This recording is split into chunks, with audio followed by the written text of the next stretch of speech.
na negeta ako dima na ko abake kana kono e ka bla kana farala o ye tiɲɛ ye i bolo don Joël Sedou fɛn min ka jugu fini ma o ye kɔɔri kala ye Joël Sedou n bɛ n bolo bugɔ ka don n bi bɔ ni sɛbɛn ye sɛbɛn min n'u k'a ma le pays jamana maa min ye sɛbɛnni in kɛ a tɔgɔ de ko Burahima Gindo Burama Gindo ko jɔnni de ka nafa b'a la Mali ani Mauritanie ka kunkari ɲɔgɔn na Joël Sedou i k'a dɔn wulikajɔ ani kuma ɲɔgɔnya o don ye o fura ye joona kɛwale minnu kɛra tile damadɔ in na Mali ani Mauritanie furanjɛ la sabula Mauritanie ka dɔ u ka den dɔw i ka don ni kɛnɛ karabara Mali dugukolo sanfɛ jɔnni nɔ don jɔnni de y'a kɛ a kɔ dun bɛ taa wolo mun na gɛlɛya kɔ Mali ani Laginɛ ni ɲɔgɔn cɛ jamanakuntigi a kɛlɛ Asimu Goyita a y'o de faamu joona a ye délégation belebeleba de labɛn Doha conférence in na k'olu ci ka taa Mauritanie faamaw ka t'u kuma ɲɔgɔnya i k'a dɔn tasa da ni k'a f'u ye Mali nɔ tɛ Mauritanie den ni Mali den nin bɛɛ lajɛlen b'a faso de kɔnɔ Mauritanie den ni Mali den a man di i k'a dɔn ayiwa jamana in faama si ye a denw ka degun sɔrɔ ni gɛlɛya ye Mauritanie den dɔ sɔrɔ Mali dugukolo sanfɛ fura min b'o la o de ye an ka fara ɲɔgɔn kan an ka jateminɛ ka sɛgɛsɛgɛliw boloda maa min bɛ sɔn ka nin kɛ walima gɛlɛya ka don Mauritanie ani Mali ni ɲɔgɔn cɛ a nafa bɛ se joli ma n'an y'o ɲɛɲini i k'a dɔn taafaw bi dɔn o la min ye Mali ministre ani délégation ba u taara Mauritanie faamaw kuma ɲɔgɔnya Joël Sedou kuma min n'u sera ministre i k'a dɔn Jɔpu cikan min don n'a da a y'a ɲɛfɔ Joël Sedou a labanna ka dugawu don kɛ dugawu don min bɛ kɛ sababu ye ka mɔgɔw dusukun da sabula Mali i k'a dɔn a dugu min bɛ yen i k'a dɔn n'o bɛ danjala Mauritanie ni Mali ni ɲɔgɔn cɛ a fɔra ko marikalo tile 5 n'a tile 6 i k'a dɔn ayiwa dugu min n'o ye Alayi i k'a dɔn Mali dugukolo don min kɔni ye ayiwa jɛrɛjɛkulu dɔ taara Mauritanie ka den dɔ ni kɛnɛ karaba i k'a dɔn a maa yɛrɛ a wasalen don dɔɔnin koyi kabini o kɔni kɛra mangamisɛnnin ani gɛlɛyamisɛnnin donna i k'a dɔn Mali ani Mauritanie cɛ anw tɛ anw bɛ sɔn ka Maliden fa wa jango Mauritanie ka den o kuma tɛ i k'a dɔn min kɔni nin kuma ninnu ye i k'a dɔn a nana ni dusu faali ye kosɛbɛ jamana ɲɛmaaw ani jamana taabolo u y'a ɲɛfɔ kosɛbɛ ka fara ɲɔgɔn kan kɛ Joël Sedou min ni min kɔni ɲinina Mali ka ayiwa jɛkulu dɔ bɔ Mauritanie fana ka jɛkulu dɔ bɔ u ka jɛ min kɔni ye sɛgɛsɛgɛliw ni ɲininkaliw ye ka se k'a ɲɛdɔn n'o kɛra lakana bɛ na cogo min na lakana min bɛ kɛ sababu ye i k'a dɔn an furanjɛ an dan na i k'a dɔn ayiwa lakana ka kɛ sabatifɛn ye i Malidenw o walima i Mauritanie ka i k'a dɔn bɛnkan kɛra o ye nin kun ye sɛbɛn ye an ye min bɔ le pays kɔnɔ jamana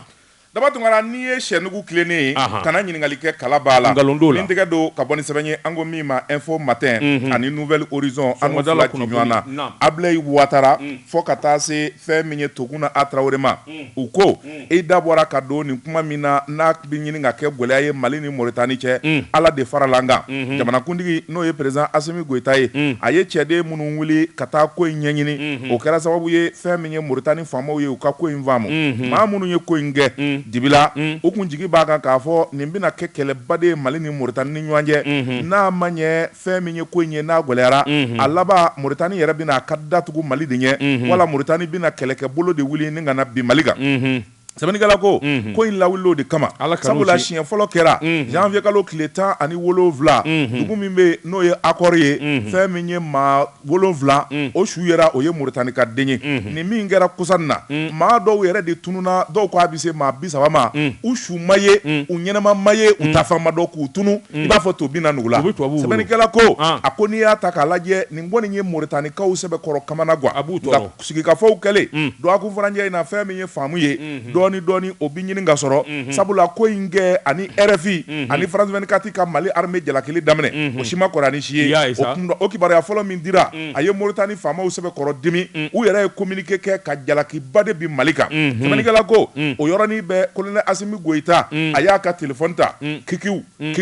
fɛn min ye gasoil ye k'a wele k'a kuma fɛ ni ka ɲɛfɔ k'a ye ka laban tuguni ka délégation ba caman min bɛ se maa 6 fɔ maa 7 ma o bɛɛ taara ka taa ɲɛfɔli kɛ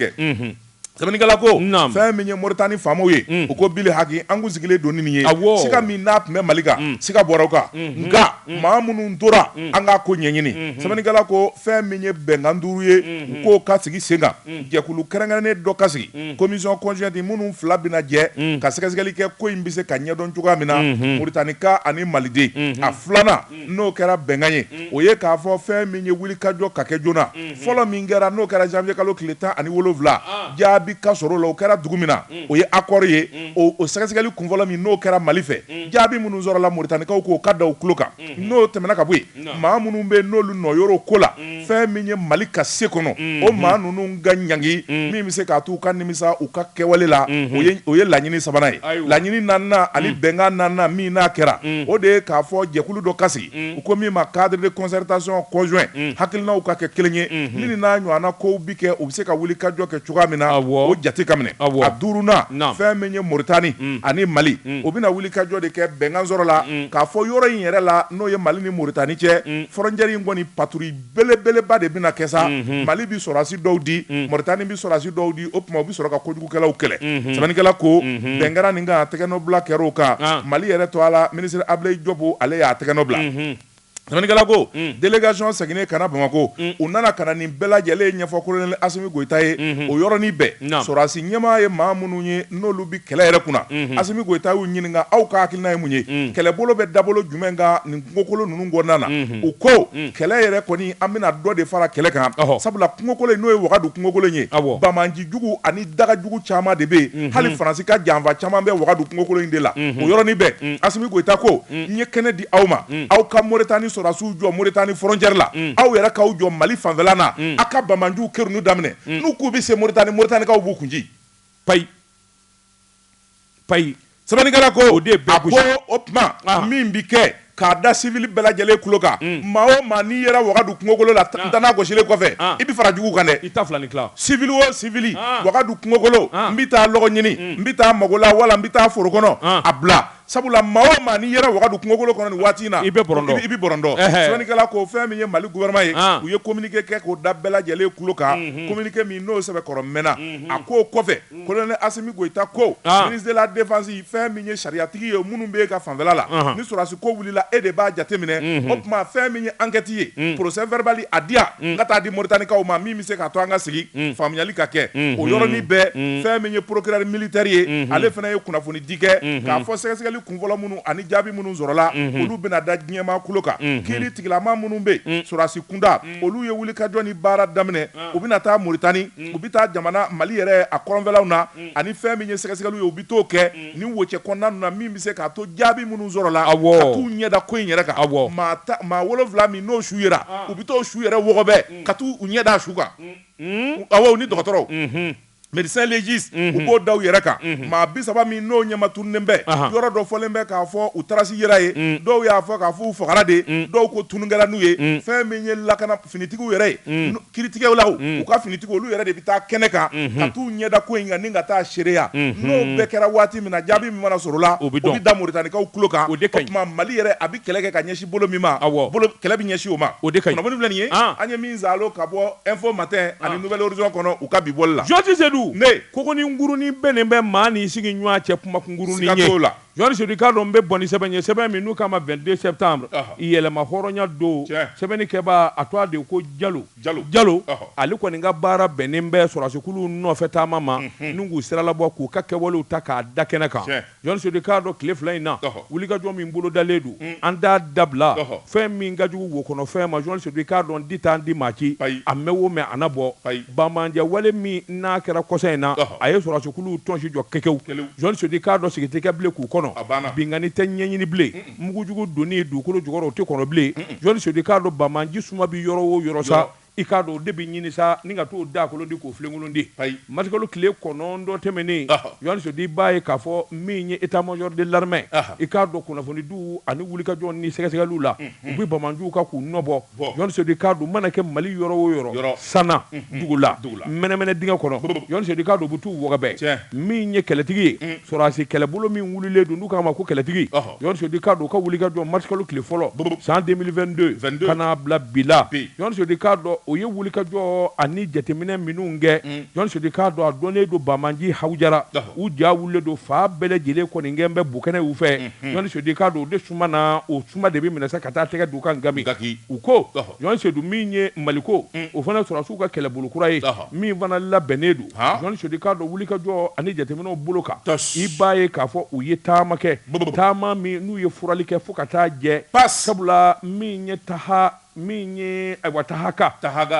tahaka o don jɔn sodi k'a dɔn a bɔ bingani min kɛra o yɔrɔ in na Gawo ani Gosi ni ɲɔgɔn cɛ jɔn sodi n'u kun b'a dɔn u t'a kɛ sabula a fɔra ko ayiwa min kɔni ye marifajuguba in ye u y'o de dasi ko fila kɛ jɔn sodi o mankan kɔni mɛnni ayiwa minisuma ka minaka jɔn sodi k'a dɔn ko nin ye ta de bila forobamugu la sɔrɔsiw kɔni u k'u ti jɔ bilen jɔn sodi k'a dɔn ayiwa sabula u nana sɔrɔsiw bo sɔrɔsiw y'u fɛngɛ u y'a bon tuguni sɔrɔsiw y'u fɛngɛ jɔn sodi o fɛngɛni i k'a dɔn u y'u nɔ k'u gɛn jɔn sodi k'a dɔn i bɔra ka kungokolo min don a fɔ Wagadu o bɛ Mali ani Muritani furancɛ la a fiyɛ ka bon kosɛbɛ a kɔnɔna ka dun kosɛbɛ jɔn sodi k'a dɔn ayiwa o t'anw bali jɔn sodi k'a dɔn k'u gɛn ka don kungokolo kɔnɔ u donna yan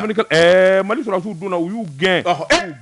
jɔn sodi k'a dɔn u taara ko mobili saba la mobili saba in bɛ fiɲɛ tigɛ cogo min u bɛ fiɲɛ tigɛ sɔrɔsiw b'u nɔfɛ ni sɔrɔsiw ko marifa ma godenw u ɲɛfɛ mobili saba jɔra Ala ni sira fɛ u jɔ jɔn sodi k'a dɔn u taara mobiliw laroué ka taa sɔrɔ maa 4 bɛ mobili kelen kɔnɔ min ye Sheikh Ahmed jɔn sodi k'a dɔn a bɔ kɔlɔnba dɔ bɛ yen u taar'u minɛ u da la jɔn sodi k'a dɔn kɔlɔn in fan bɛ masibafɛ damada de la i k'a dɔn an k'a woloma k'a bɔ u sumaruw ɲɛkɔrɔ sɔrɔsiw ye mugu k'a la k'a wuli jɔn sodi u y'a sote yɔrɔnin kelen sɛbɛnnikɛla ko a ko wuli ka jɔ bolo kan min ye kɔlɔnba wɛrɛ fana bɛ yen ji de bi sɔrɔ o la jɔn sodi kun bɛra k'u kun da o fana kan min ye wuli ka jɔ ka t'u koro o fana da la jɔn sodi k'a dɔn u taara sɔrɔ a bɛ maa 2 joginnen don o bɛ mobili in kɔnɔ jɔn sodi k'a dɔn u ye tɛgɛ da olu kan k'olu salo ka bɔ gendarme minnu bɛ yen k'u di o gendarme ma aw ka wakili don ninnu na yan'an ka segin jɔn sodi k'a dɔn tɛmɛ an ka taa sɛbɛnnikɛla ko ɲɔnɔ min ye a bɔ faamaw ye u ye wuli ka jɔ boloda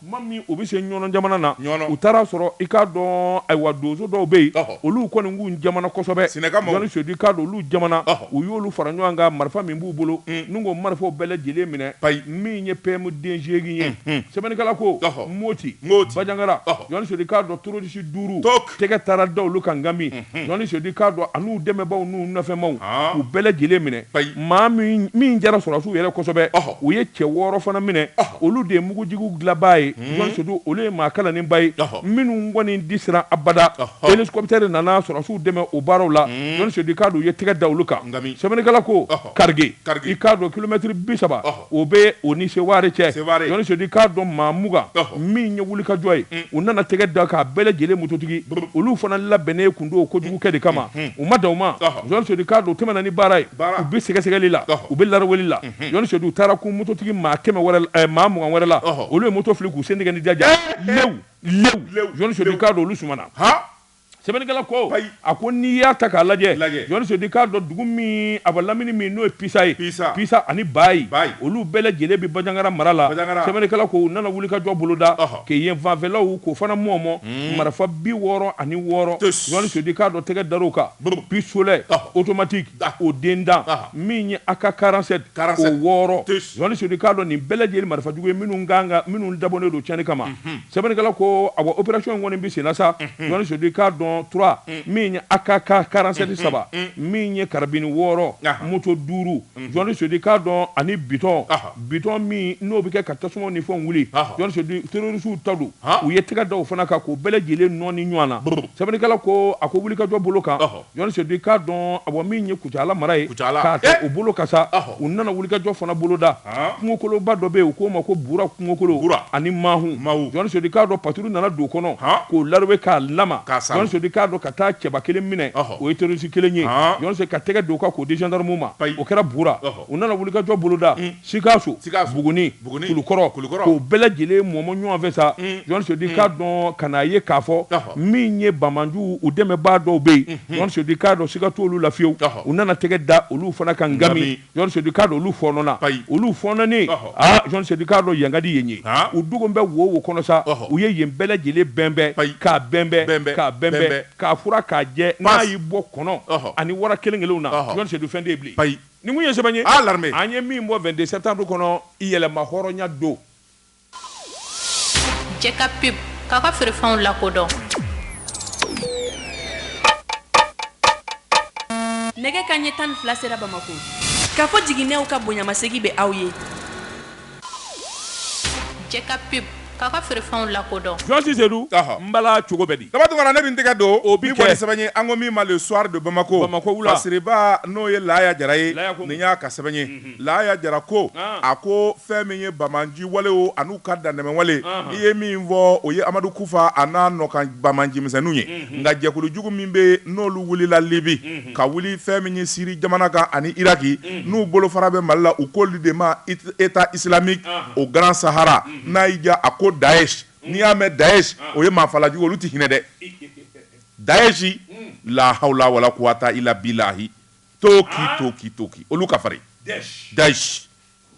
pop sɛbɛnnikɛla ko a ko duwakun furancɛ in na dugu min bɛ yen n'o ye Andera Bukan n'ale bɛ Menaka ale ye région kɔnɔna na fɛn min ye Daesh ye u ye mugu wuli fɛn min ye Sibirido ye nɛgɛ kanɲɛ 17 ka se kanɲɛ 18 ma fɛn min ye Andera Bukan ye dugu yɛrɛ bɛɛ lajɛlen de ye marifa cikan mɛn gidiw sɛbɛnnikɛla ko duguma sɔngɔnna k'a fɔ u b'u yɛrɛ ɲini u donna dugu kɔnɔ u ma mɔbɔ mɔ la n'u ye maa o maa sɔrɔ u b'o ni kɛnɛ karaba sabula Daesh diminen don Daesh n'i y'o ta k'o lajɛ ale de ni Faransi bɛ ɲɔgɔn na nka n'i y'a ta k'a lajɛ Faransi fɛnɛ an bɛ don min na ko bi o bɛ ka diya de ɲini Daesh ni ɲɔgɔn cɛ o tuma waati min Mali armée bɛ wuli ka jɔ la fɛn min kɔni ye Daesh ye ale fɛnɛ bɛ ka galabu de wuli sabula ale b'a fɛ ni ka fanga sɔrɔ n'an m'an teliya k'an gili sinsin Mali armée n'u tilara terroriste misɛnw fagali la u laban bɛ na Daesh yɛrɛ kunkolo ci ni k'a ɲɔɲɔ sɛbɛnnikɛla ko a ko n'i y'a ta k'a lajɛ Menaka marabolo Ndamalat ani Inshinan dugu minnu bɛ olu kɔni olu bɛ Menaka région de kɔnɔna na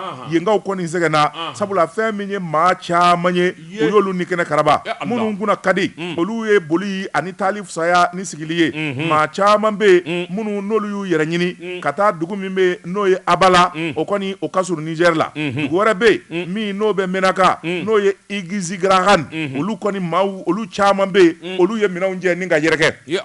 sɛbɛnnikɛla ko a ko n'i y'a ta k'a lajɛ fɛn min ye AGS n'o ye Daesh ye u ni dan bɛ yɔrɔ min kan o de ye Menaka ye u b'a fɛ ni kana Menaka sabula n'i ye Menaka ta k'a lajɛ fɛn min ye Mali armée dɛmɛbaa jɛkulu mun bɛ yen n'olu ye groupe d'autodéfense ye Gacha ani MSA olu ka base turulen de bɛ yen sɛbɛnnikɛla ko a ko n'i y'a ta k'a lajɛ fɛn min ye jagokɛyɔrɔw ye butikiw kɔni a bɛɛ lajɛlen de datugura Andera Bukan fɛn min ye dugumaw ye bɛɛ lajɛlen yɛrɛ ɲini o yɔrɔnin bɛɛ u ni Gacha kɔni garila ɲɔgɔn na u ye wuli ka jɔ de kɛ fɛn min ye Gacha ni MSA o y'u ganga u n'u ni ɲɔgɔn cɛ k'u ti don Andera Bukan kɛlɛ gwanna giriw Daesh sina ka renfort bɔ yɔrɔ dɔ la ka na maa t'a bɔ yɔrɔ dɔ Gacha ni MSA u ye tigɛ du la u ye yen bila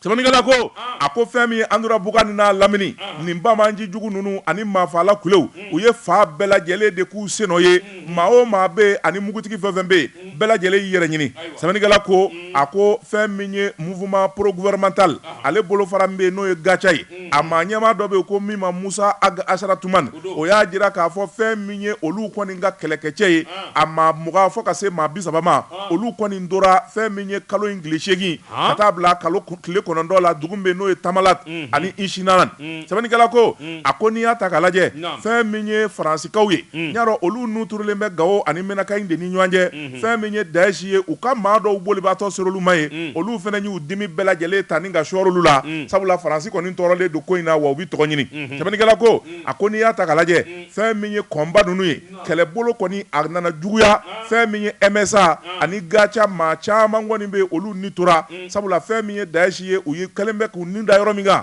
o ye Menaka yɔrɔ in de ye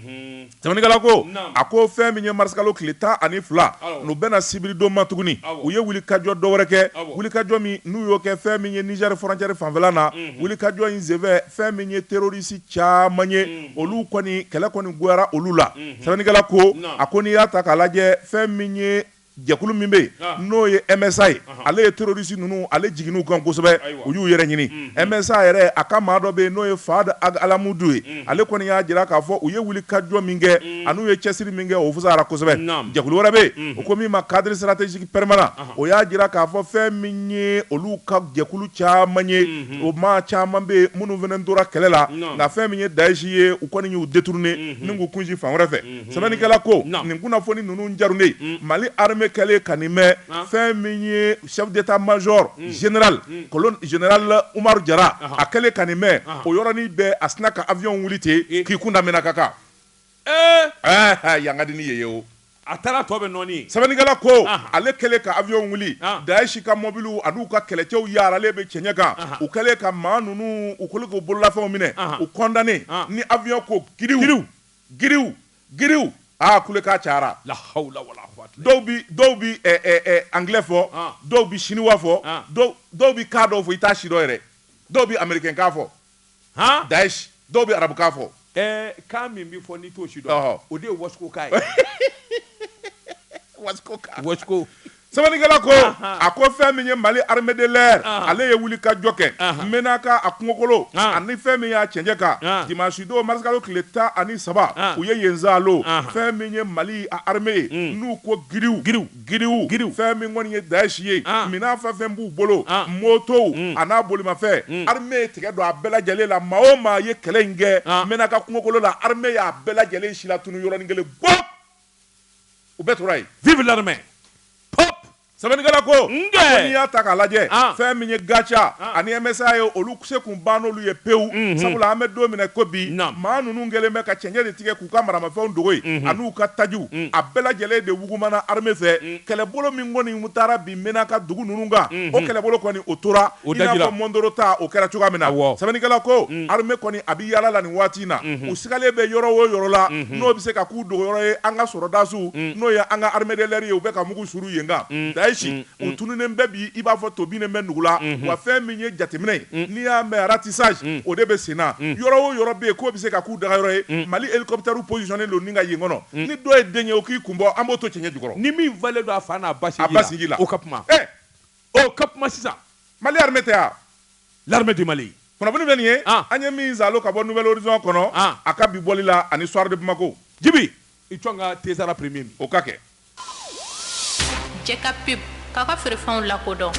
in bara ka kɛ i k'a dɔn a tigilamaw kun t'a jede min ye Soumaïla Cissé ala k'a hinɛ URD Soumaïla Cissé politique ngana Soumaïla Cissé i k'a dɔn wulikajɔ tigilama Soumaïla Cissé Journaliste Seydou Soumaïla Cissé sale tiɲɛ tabaw dɛsɛra ka bɛɛ ko la a laban taara kɛ i k'a dɔn bɔgɔ jeni an ka ɲɔgɔn wele Journaliste Seydou jɔnni bɛ se ka miiri k'a fɔ URD dondalama a bɛ kɛ nin kɛcogo in na wa politique tɔn bɛ yen a bɛɛ bɛ laban ta n b'o f'i ye dɛ Journaliste Seydou min ye URD min ye Gwaɲɔn Kulubali a n'a jɛɲɛw Journaliste Seydou k'a dɔn Kolokanikaw ka Gwaɲɔn Saratugu ye tɛgɛ d'a kan a ye tile fila kɛ u bolo dɛrɛ subahana an janfara dɛ président Gwaɲɔn ne y'a f'i ye ko politiquement i kana kala turu a ka ko kan il est le président de l'URD je t'informe justement o den ngalontigiyalen don la hawla wala quwwata Journaliste Seydou sɛbɛnnikɛla ko Gwaɲɔn Saratugu y'a ɲange u ko tubabukan na inculpé pour faux et usage de faux Journaliste Seydou i k'a dɔn congrès extraordinaire min n'o labɛnn'u fɛ janvier kalo tɛmɛnen i k'a dɔn parti min ye URD ye Journaliste Seydou i k'a dɔn u y'u bɛnna nkalon kan u ye nkalon labɛn u ye janfan kɛ a tubabukan de y'o ye Journaliste Seydou sɛbɛnnikɛla ko a ko i k'a dɔn jumadon Gwaɲɔn n'a jɛɲɛw Journaliste Seydou i k'a dɔn min ye sɛgɛsɛgɛli o ko min ma contrôle judiciaire min ye Gwaɲɔn Kulubali min ye madame Kulubali ayiwa Kajatu Samake Kalilu Samake Ali Bazi ani Mohamed Mbazi Journaliste Seydou k'a dɔn ninnu bɛɛ lajɛlen de kɔni ɲangina sariyatigiw fɛ wa a y'a sigi yanni waati cɛ Journaliste Seydou k'a dɔn sɛbɛnnikɛla ko nin de bɔra a la a ko dɔwɛrɛ tɛ Journaliste Seydou k'a dɔn u ye bɛnbɛnbɛn ni baarajugu min kɛ Soumaïla Cissé salen kɔfɛ Journaliste Seydou k'a dɔn ka ɲɔgɔn fara ɲɔgɔn kan ka congrès kɛ congrès min n'a ye u ka bɛnkanw an'u ka sariyabolo sɔsɔ sariyatigiw y'u ɲangi sɛbɛnnikɛla ko a ko i k'a dɔn gaɲɔ bara ka baara min kɛ fɛn o fɛn n'o nana sɛbɛnfura la walima kunnafoni jɔnjɔn na ɲɛmaaso la ale de b'o bolonɔ bila sɛbɛn ale de b'o kuma jalatigɛ Johnson Saidu i k'a dɔn ka sɔrɔ sɛbɛnnikɛla ko maa min ye président intérim ye o ma wuli fɔlɔ Johnson Saidu o ma wuli min na sariyatigiw de filɛ k'o sɛbɛn ne tɛ sa. Il est président, il est président. C'est la justice qui dit qu'il n'est pas président. Albi, tu insistes, il est président. Et puis, il y a le Kolakoi. Le congrès de Kera, l'autre jour, il est. Justement, on dit que ce congrès-là est faux usage de faux. C'est pas moi qui le dis. Merde, oui. Ou qu'on a une gana de. Hassan Traoré Bibo Kolokani, Guagnon et de Kolokani. C'est la même famille. Johnson Saidu ni balamako de bɛ pour parti ko fɔ an tɛ se nin ma o Johnson Saidu k'a dɔn Guagnon a n'a jɛɲɔgɔnw bɛɛ na min kan k'a ta k'a kɛ URD président ye u de y'o nkalontigiya sɛbɛnnikɛla ko ministre kɔrɔ min de tun ye président ye Johnson Saidu k'a dɔn sɛbɛnfura dɔw ma na dɔ bɛ to o fana fɛ yen o fana b'a sɛbɛn kunkolo kelen banfila kelen kunkolo fila Johnson Saidu o ye ko ɲɛta ye sɛbɛnnikɛla ko o yala a ka se o farali ma min kɔni ye wulikajɔ ni cɛsiri ye i k'a dɔn sariyatigiw kɔni u y'u balan an bɛ donni mina ko bi ko in gwɛlɛra fo k'a fɔ k'a to ten ala de bɛ fara URD fana kan RPM ɲɔgɔnna min ye adama o ɲɔgɔnna Johnson Saidu cɛ o cɛ n'a jɛra ka di ji min ni jalaji ɲɛna n'a ma min Johnson Saidu a bɛɛ bɛ kɛ maa kunkolo cilen ye nin bɛɛ bɔra adama na c'est vrai mais non RPM c'est l'adama la trahison là non fɛn dɔw bɛ yen c'est terre à terre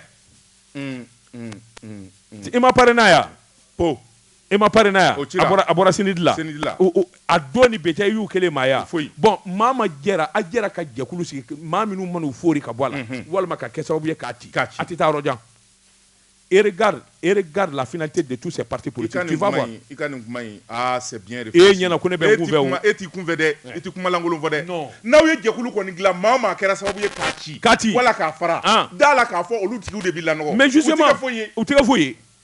quel qu'en soit, quoi qu'on dise sur l'ADEMA, ils sont ADEMA, ils sont toujours là. Ils sont là. Voilà. Wabi olu de kafsa doni. Sinon RPM kera musokorombogo yi.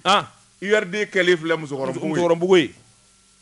Parena kerebete. Sénidité blé. C'est fini. John Dorasa. John. Cɛya dunu fɔ ye ngɛn dɔn. Nin bɛɛ kɛra anw ɲɛna an y'a bɛɛ ye. Wa n'an y'a fɔ cogo min a bɛ taa labɔ la. Kak. O ye tiɲɛ. Jamana tora. A bɛɛ cira pewu. Ma maa sɛbɛ dunu fɔ ne ye ne kɛ dɔn. Jamana tora. Wa n y'a f'u ye politiki nkalon don politikima namaratɔ nkalon don n ko ten ne ko ten ne de bɛ kun cɛla cɛ tɛ kun na nin parti belebelebaw u cira kalo tɛ de a ma dakolo di nin ya qui pouvait penser ça URD Soumaïla Cissé ni sisan cɛ k'a fɔ URD bɛ taa tribunal la an yɛrɛ jigi tun b'a kan ko n'i bɛ ka kɔni y'a bila kɔni URD b'a ta zeni mais ça c'est quand Soumaïla était là mais quand Soumaïla était en vie kabini Soumaïla sara don ne bɔra la tu n'es plus dans l'URD blé t'a don sariya ko mais attention n ko Boubou bɛ fan dɔ in fɛ Boubou soutient Guagnon Coulibaly nka cɛ kana su kunna sa et Maître Demba soutient Salikou ne t'a la n tɛ URD la n bi n t'a la sini n bɔra e bɛ Soumaïla ko de la e ta ye Soumaïla ko ye ne ta kun ye Soumaïla ne ta ye maa ko de ye o e ta tɛ parti ko ye non ne ta ye maa ko de ye n ta tɛ parti ko ye ala ka ji suma ka fura ye a parti ko n'a fɛ a bɛɛ nkalon non je connais trop les hommes politiques ala ka ji suma ka fura ye dama dugana ne bɛ n tɛgɛ don ni bɔ ni sɛbɛn ye an ko min ma la sirène Fasiriba n'o ye Dugu fana Keyita ye nin y'a ka sɛbɛn ye Dugu fana ko fɛn min ye usine céramique min bɛ ba kɔ Jikɔrɔni usine céramique min bɛ Jikɔrɔni baara ni wulikajɔ ani cɛsiri kun kɛra usine céramique a tun bɛ se ka Mali bɔ dingɛ na nin waati in na nka fɛn min ye jamana faamaw ye faama kura minnu bɛ yala u ɲinɛna usine céramique ko wa mun de kɛra sɛbɛnnikɛla ko Mali ye jamana belebeleba ye jamana min n'a bɛ ka jɔ sabula n'i ye Mali yaala san 4 n'i nana i bɛ fili Mali ma don o don dɔ de bɛ jɔ ka fara Mali kan don o don Sangaso kura don o don Pɔn kura don o don Siraba kura sɛbɛnnikɛla ko jamana min n'a bɛ ka jɔ n'a jɔli bɛ sen na jɔli bɛ kɛ ni minɛn minnu ye o de ye sojɔminɛnw ye jamana kan ka barikaba de don o la min bɛ se k'a to o bolofaraw ka sigi an ka jamana kɔnɔ sɛbɛnnikɛla ko Amadu Tumani Ture a y'a se kɛ sabula tile la fɛn min ye siman dilan usine ye o camanba de nana ngo ti boli kɛ sabula olu bi siman min dilan kɛmɛsira o kɛmɛsira la 30 olu bi se k'o de bɔ Mali mago bɛ min na Mali ka jɔli siman tɔ o bi bɔ jamana wɛrɛ i n'a fɔ Senegali Côte d'Ivoire ani Burkina sɛbɛnnikɛla ko a ko fɛn min ye camanjɛla fɛngɛ ye o de kun kan ka kɛ waati ye waati min ni hakiliw bi munumunu Mali yɛrɛ bi se ka s'a yɛrɛ kɔrɔ cogoya min na sojɔ ko la o de bi kɛ sababu ye jamana ɲɛtaa ka sabati n'o tɛ Mali nafolo nɛgɛ ani siman wariba de bi ta juraw fɛ ka taa di kɔkan jamanaw ma min ye miliyari camanba de ye o de bi taa do a kun ni do a kun sɛbɛnnikɛla ko a ko n'i y'i jɔ Mali ni Senegali frontière la ka camion dɛmɛ dɔ lajɛ remorque i bi se ka remorque 300 da tile kelen a bɛɛ donnen don siman na a bɛɛ wari taara ka taa di wɔlɔfɔw ma awɔ ni hɛrɛ dusukasi sɛbɛnnikɛla sɔrɔ siman usine kun b'an bolo yan Mali mɔgɔ kun tɛ dugu in tɔgɔ ye Kayi sira la jamu anw ka barawuli anw ka cɛkɔrɔba de ye jamu san i y'a faamu a wuli ka jɔ n'a cɛsiri barika bonyana kosɛbɛ denkɛ Ala ka hinɛ na Lasana kuma Sajaden saya y'a minɛ a denmisɛnnin ma minɛ n'o tɛ ni Lasana kun bi balo la san b'a sɔrɔ Mali tɛ kasi simanko la bilen Sajaden nka Lasana ye denkɛnin don an jigi dalen don a ka dɛ Lasana denkɛ an jigi dalen don a kan siman usine ka kule dɔgɔya tɛ jala la koyi jala bɛɛ ka kunna hali jala fitinin a ka kunna u k'a ma ko papa tosh Saja kun ma toama don denmisɛnnin jini Saja fitinin nka buneni don tasuma tɛ d'a kan dɛ a ka kunna dɔgɔya tɛ jala ka kunna ya la dɛ fulamuso den jala ba ka kunna cogo min jala den ka kunna naam fulamuso den a ba ye fila de o sɛbɛn bɛ ne de bolo ne de bɛ k'a kalaya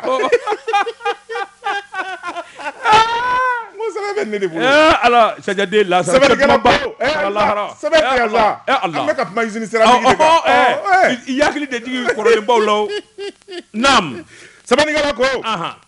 a ko fɛn min ye Mali ye an bɛ don min na ko bi ni ko i bɛ sojɔ min a fanba o de ye biriki ye ni biriki ma sɔrɔ so ma jɔ fɛn min ye Mali usine céramique a bi biriki min dilan n'o ye biriki ye min n'a kolo ka gɛlɛn kosɛbɛ Mali yɛrɛ dugukolo kan a fɛn bɛɛ lajɛlen de bi bɔ yan siman ti bɔ yɔrɔ wɛrɛ k'a bi k'a la a fɛn bɛɛ lajɛlen de bi dilan Mali dugukolo kan wa n'i y'a sojɔ san 10 so in kɔni a b'a nɔ na a bɛ kick sɛbɛnnikɛla ko a ko fɛn min ye an ka cɛmancɛla fanga ye o kun kan ka fɛɛrɛ de kɛ fɛn min ye usine céramique ye k'a wuli k'a jɔ kɛlɛn n'o kun kɛra siman gɛlɛyalen min filɛ nin ye 23 24 siman tɔni b'o de la bi yɔrɔ caman na sɛbɛnnikɛla ko a tun bɛ se ka kɛ sababu ye fɛn min ye jamanadenw ye ni k'u lafiya sabula CEDEAO ye embargo min kɛ ni ka datugu nin kan ka kɛ sababu fana ye Mali faamaw ka miiri k'a fɔ Mali yɛrɛ bɛ s'a yɛrɛ kɔrɔ danganiya minnu na o dɔ ye nin ye sɛbɛnnikɛla ko a ko n'i y'a ta k'a lajɛ BTP a secteur caman bɛ yen minnu jɔlen bɛ sabula siman kɔni tɛ sɔrɔ wala a tɛ se ka sa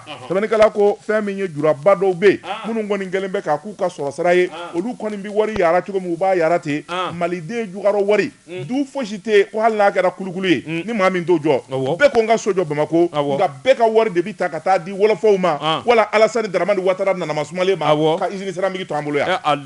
sɛbɛnnikɛla ko a ko ale bɛ min ɲini jamanakuntigi fɛ n'o ye colonel Asimi Goita ye kulekan bɔlen don a la a ka wuli ka jɔ kɛ joona usine in filɛ nin ye Jikɔrɔni Para usine a minɛn bɛɛ lajɛlen bɛ pièces de rechange dɔw de kan ka k'a la ani fɛn min ye baarakɛla dɔw ye k'olu galabu kokura min bɛ se ka t'u ka wuli k'a jɔ kɛlɛw a ko a bɛ misali ta Wuranda waati min n'a y'a yɛrɛ ta génocide kɔfɛ Wurandaw kɔw u tun bɛ siman san jamana wɛrɛ de la u y'a bɛɛ jɔ k'a fɔ maa si tɛ se ka taa ni minɛn san kɔfɛ a bɛɛ bɛ dilan Wuranda yan wa a bɛ kɛ ka Wuranda jɔ i ma Wuranda talen ɲɛ miliyari caman par semaine miliyari 100 caman par semaine o de bɛ taa wɔlɔfɔw fɛ yen non c'est une question d'idée question de fermeté politique point barre c'est tout c'est pas sorcier n'o tɛ biriki bilenmani fɛn golo man gɛlɛn n'a ye i bolokuru fara a kun i k'i o bolokuru kelen fara siman biriki kun kelen tɛ o siman biriki bɛ ci k'ale to yen n ko a bɛɛ de b'anw bolo yan wo bɛ siman biriki kɔnɔ wo t'ale kɔnɔ a kolo ka gɛlɛn a bɛ kɔk kunnafoni bɛ nin ye wa a bɛ so de sumaya fana kunnafoni bɛ nin ye an ye min bɔ la sirɛni kɔnɔ a ka bi bɔli la Joati Seydou ne bɛ n bolo bugɔ ka don min bɔ ni sɛbɛn ye sɛbɛn min n'u k'a ma ko rayon mogoso rayon kisɛ sɛbɛnni kɛba a tɔgɔ de ko Bakandara ayiwa Famodi Kandara Famodi ko a ko AGSM Joati Seydou k'a dɔn a jɔra k'ale ka kadi a tɛ taa ɲɛ a tɛ taa kɔ min kɔni ye a ɲɛmaaba ye n'o directrice générale ye Joati Seydou e ko a na mɛn nin kɔfɛ wa sabula ale taara ka bila cakɛda in kunna Ala ni a kun ye galabu minnu kɛ ka sɔrɔ directrice régionale do min ye madame Konake madame Konake Jɛnɛba Awa Uma Mahaman nin tɛ se Jean Sedou min ye Jɛnɛba ye ba Jɛnɛ dɛsɛra han Jean Sedou k'a dɔn a ko baarakɛlaw bi kuma ni cakɛda kɔni kɛra a bi segin kɔ baarakɛlaw laban u bi kulekan bɔ kulekan dun mana bɔ ka ban n'a dun mɛnna Jean Sedou a bi lakali min ye madame Konake ba Jɛnɛba Uma min ye Mahaman i k'a dɔn mɔgɔw b'u yɛrɛ ɲininka mun de bɔnɛ bina ka kalo 5 dama ale welela Jean Sedou k'a ma ko a ko fɛn yɛrɛ ka wuli ka jɔn ni cɛsiri min kɔni ye ji nɔgɔw ani ji bɛ se saniyalen bɛ se ka sɔrɔ cogo min a ka baara kunfɔlɔ ye nin de ye Jean Sedou k'a dɔn muso min n'a welela sɛbɛnnikɛla ko i k'a dɔn ale nujuru donnen bɛ environnement de la Jean Sedou k'a dɔn a wuli ka jɔn ni cɛsiri ani jateminɛw kun gɛlɛn don k'a fɔ a bɛ se ka ko kɛ sabula a tun bɛ cakɛda fɔlɔfɔlɔ min na a ka wuli ka jɔn ni cɛsiri barika bonyana o yɛrɛ de kɛra sababu ye bolo ka bɔ a nɔfɛ ni ka wele ka na bila station Sotiba Jean Sedou k'a dɔn ayiwa min ye so kɛmɛ bonyangoyi zone sera la o bɛɛ lajɛlen n'u donnen don fɛn kelen na k'a k'u ɲɛnabɔ Jean Sedou k'a dɔn a nafuradama cakɛda jɔra kak Jean Sedou a ti taa ɲɛ a ti taa kɔ yalima muso in yɛrɛ nakun dun kɛra bonya n'a ma ɲɛ k'a fɔ ko bɛ nin dangan in na muso in dɛsɛra Jean Sedou a ma se ka foyi den kelen kɛ o tuma min kɔni ye boli ka taa joona ye o laban o b'a sɔrɔ nin kun ye sɛbɛn ye an ye min bɔ rayon kisɛ kɔnɔ a nɔ tɛ dɛ muso in nɔ tɛ dɛ sabula a t'a dɔn maa min y'a bila la fana o t'a dɔn son ministre aussi est incompétent. Quel ministre? Modibo Kone. Ça tu as menti. Je t'informe. Je demande noir sur blanc. Le ministre des magouilles, il est incompétent. Jean Sedou. Ibaraka Modibo Kone mi. Tu veux que je continue? Tu veux que je te dise? C'est Modibo Kone côté wa. Ngo. Tu veux que je dise ce qui se passe? Journaliste né journaliste à Blanca. Vas-y, il faut parler. Aïwa basé. Ibolodo nanga sebe kuranga puma ngiki bolodo nanga sebe dasa daga photo radio anga nyo nzoro radio libre wereka merde way Ibolodo ouais je te défie sur la radio Baoulé Ibolodo en synchronisation avec radio Manta je te défie là-bas je répondrai avec preuve à l'appui na tonga puma sa chenu ngika puma nye sebe kuruga blay ndama inde puma bani aywa Ibolodo ba fi kana puma dongo do zeni puma ngiki Ibolodo ngambolodo awa d'abord ngara ne bintega do ni boni sabanye ango mima le pays jamana sabani kala noye la rédaction ye ni nyu ka sabanye o ko ni ngibaro ya imande sabula femi ya mbaraka nyoye ni sabani kala ngana kundo o ko ama ablay fama kulubali be ko ama blo fama amenigi dogara Allahu akbar sabani kala ko ako femi ye kunungo sogomada jona ye kunafoni jugu bora kabi sabula femi ye ablay kulubali ni be ko ama blo fama ni zabani kala ngana bay minye wuli ka joni chesiri cha mange anga jamana ye femi ye dangoroba ye atari nongoma sabani kala ko ako femi ye ablay fama kulubali abi fato wati mina o ya soro journal mimbe nu ko ama l'ami du peuple ebi to ka mingala l'ami du peuple abo jamana do deri o tigi de do sabula fɛn ye wuli kajɔ ani cɛsiri ye a y'o daminɛ a mɛnna a ye sɛbɛnni kɛ journal caman na nka a mɛnna yɔrɔ min na n'a ye sɛbɛnni caman kɛ o ye le combat ye ni ka laban ka taa M7 télévision na a yɛrɛ kɛra kunnafoni di o bolofara dɔ ɲɛmaa ye sɛbɛnnikɛla ko jɛmukan caman bɛ a ye minnu wuli kajɔ a n'o cɛsiri kɛ min kɛra sababu ye fɛn min ye jamanadenw ye k'u sɛbɛn kɔrɔ kunnafoni fo kana se a yɛrɛ kɛli ma k'a yɛrɛ tɔgɔla journal dayɛlɛ n'u k'a ma l'ami du peuple sɛbɛnnikɛla ko a ko fɛn min ye kunun ye Ablaye Kulubali n'u ko a ma bulo fama fɛn min ye dangɔrɔba in kɔni y'a miniji dɔgɔyara a bi waati janbɔ bana kɔni kun y'a so sɔgɔ nka a ma baara in bila cogoya si la sɛbɛnnikɛla ko hali a fariganbatɔ a bi wuli kajɔ ani cɛsiri kɛ M7 télévision na kunnafoni di sira minnu bɛ n'o ye invité du jour 7 Afrique a bɛ nin bɛɛ lajɛlen ɲɛnamaya sɛbɛnnikɛla ko a yɛrɛ ka journali ko gɛlɛya n'a ta bɛɛ journali bi to ka bɔ fɛn min ye jamanadenw ye u bɛ se ka kunnafoni maison de la presse n'o ɲɛmaa ye Banjugu Dante ale yɛrɛ labanna sa ni ka sɛbɛnni kɛ ka taasi bila kɛ a ko fɛn min Ablaye Fama ye bɛɛ lajɛlen kɔni y'a jira k'a fɔ maa sabalilen kun don maa don min kun bi bɛɛ lajɛlen bonya a ka wuli ka jɔ n'a ka cɛsiri kunnafoni di la o kun dogolen tɛ maa si la sɛbɛnnikɛla ko ni Ala ye min kɛ o de ka ɲi dangɔrɔba in kɔni dara nɔgɔma u taara bila a ka dayɔrɔ laban na an bi dugawu don kɛ fɛn min ye barabara dali ye Ala k'o nɔgɔya ani alisilamɛ forow bɛɛ lajɛlen amina ya rabi kunnafoni filɛ nin ye an ye min bɔ le pays kɔnɔ jamana Jean Seydou waati n'a ka waati ma se bi ta an b'a bila yan an b'an gɔ kɛ nakɔ kɔlɔni kɔ ye Burapele ani Sedi u n'u ka jamakulu farikɔnɔjɛ u bɛ n'u da don a la surafana t'u ma don su in na nɛgɛ ɲɛ 20 segin bi kɛ nin gafe kelen kan nɛgɛ ɲɛ 21 sanga 30 ne bɛ sa i kana kumaso kɔnɔ jɛmukan min n'an k'a ma ko bamanankan